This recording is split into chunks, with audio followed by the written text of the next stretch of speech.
ulikuwa mbaya kabisa. Hata ile sniper aliuliwa na alinyongwa. Sniper alinyongwa kwa sababu ya kuongea ukweli. Amekuwa akicriticize politicians wenye wafanyi kazi vizuri. Sisi hatuna kazi. Tukicreate content kama hizo zetu, kuna wale politicians utupea kakitu. Hapo ndio tuna a living.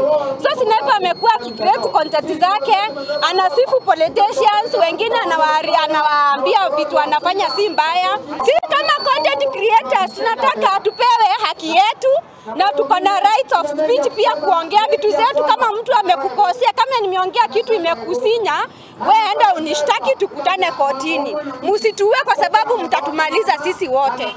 Justice for sniper, justice for us all. That's all we need. Hatutaki mambo mingi.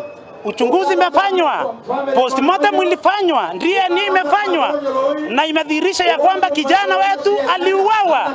So hatuna mambo mingi, tunaomba DCI, tunaomba wa CS waharakishe hii maneno, sio kesho. Tunataka leo, by the end of the business today. Hawa watu wakuwe wamekamatwa, wamewekwa ndani. Hatutaki kumwaga ndamu hapa Meru. Hatutaki wa Meru wapigane. What we need is justice for the young people.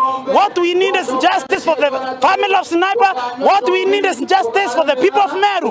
We don't need anything else. We don't need even development. What we need is justice. Our people have been murdered. Our people have been intimidated. But now we are saying enough is enough. What we need is justice. Period. Hii kitendo imetendeka kwa sababu pengine ama sio pengine wale wakijulikana tutaka kabla ya mwaka mpya wote wawe ndani. Tendeka. Ndio maana tumetoka Nkubo, Metongo, Kariene na sasa tuko hapa Meru town ambayo ni headquarter ya Meru ili tuweze kuitisha justice for sniper. Justice alikuwa kijana ambaye alikuwa na familia na watoto wawili.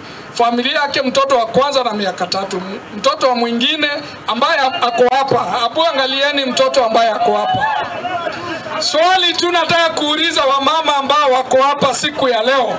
Nyinyi wamama, ungetaka kuona watoto wenu wameuawa? Wazee ambao wako hapa, ungetaka kuona watoto wenu wameuawa?